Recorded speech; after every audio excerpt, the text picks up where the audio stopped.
I think this is the first actual full length video that I'm posting on this YouTube channel. Um, Weird thing, about around May 1st, somewhere like that, started having some terrible pains in my stomach, and I was started, just vomiting.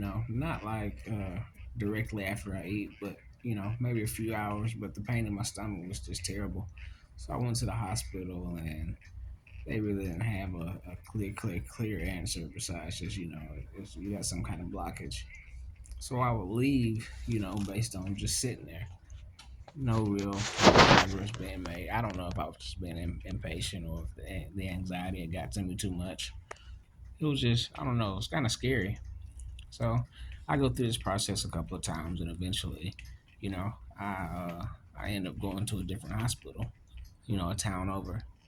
It just made my mind feel better for some odd reason. Not real sure. I've heard of people doing it.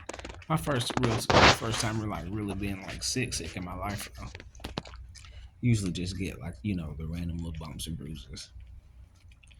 And so I finally get down here, and I do the same thing here, once or twice. It was weird because I didn't know what was going on. And then eventually I do the same. Well, I don't do the same thing, but I come to the hospital and eventually I stay. And that time I get rushed to emergency surgery, but not understanding why it didn't happen the first time.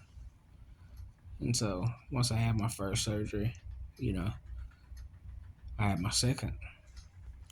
Once I had my second, I had my third. And after my third, we waited, a week or two. And then I had my fourth and fifth. And it's been, 3 weeks since I've had my fourth and fifth. And now I'm trying to figure out,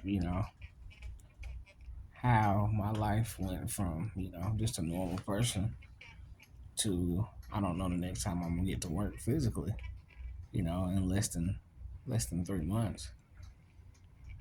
Really life changing. It's crazy how fast life can change, you know what I mean?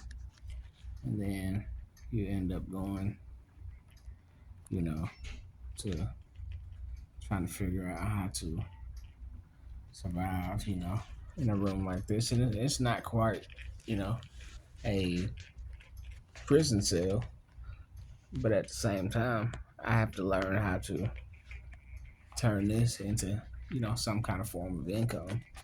Now, which I have had to, swallow my pride and, you know, apply for food stamps again. I've had to apply for disability, and these things haven't quite gone through. I've had to ask for donations. You know what I mean? But at the same time, I'm asking for donations to be able to help other people as well. Being able to do the stuff I still can do and be, profitable for people in society. It's important, when you can do something to do it. And because if there's one thing that I've learned in a literal, it's it's probably the fact that sitting on your behind will literally ruin you. I mean, there is nothing worse than sitting down on your butt all day. You will literally lose it. I mean, my butt has waves in it. It's pretty disgusting. It's funny, but it's pretty disgusting.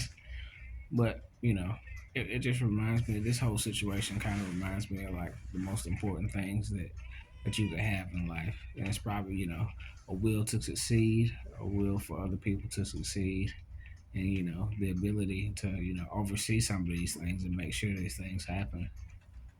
A few goals that I've came up with, for me is I always wanted to write books and write screenplays and do movies and stuff like that. And I was able to write a few books while I was in here, and it's um it's pretty cool, being able to sit down when you don't have a choice but to force these things out of your mind. And another thing that I always wanted was to be able to do, some kind of outreach because I've been in that situation where I had to stay in a shelter and where I had to, get help or ask for help. and make sure that I can keep a roof over my head. Even if it meant like humility in a sense. But now I'm trying to start a nonprofit called the Help Initiative. To have somewhat of a brick and mortar where it's a kitchen, a pantry, a youth center, somewhere where somebody can come and sit down and chill out, or get out the way. Something that can be turned into a warming center when it gets too cold. Um, even getting out to having housing options, and housing for the homeless, being able to have outreach, eventually getting being able to have counselors, being able to have medical staff to be able to check people out, being able to have barbers, you know places where people can go when they feel like the basic necessities of life have been taken away from them. Somewhere somebody can go for all that stuff to be put right back on them. You know what I mean? And at no cost to them, and at little to no cost, to the volunteers, or to the organization. Because I feel like people like helping people. We just have to find ways to organize it. We have to find ways to stick together. We have to find ways to um, overlook the issues that we find in life sometimes, and don't allow that to stop us from being able to look at the real issues. Cold is cold. You know, being mad, it, it's pointless. But when you look at somebody that's outside, and it's 30 degrees outside, it's 20 degrees outside, it's like that's not going anywhere. We can get mad about you know Trump and Biden and go to sleep. When it's 20 degrees outside and you're sleeping on the ground, you might not sleep for days. You know what I mean? It's like those are the situations I'm trying to eradicate. I think everybody tries to, but at a certain point in time, when there's nothing there to grasp hold of that idea and hold on to it, and magnetize that idea, it's like you can't bring the resources into that. But you know, hopefully, hopefully one day. But I'm gonna put some of my information down, and I'm also gonna put some more of the information about what I want to do in the description of this video. Thank you guys for coming along with me on this journey. Have a great day.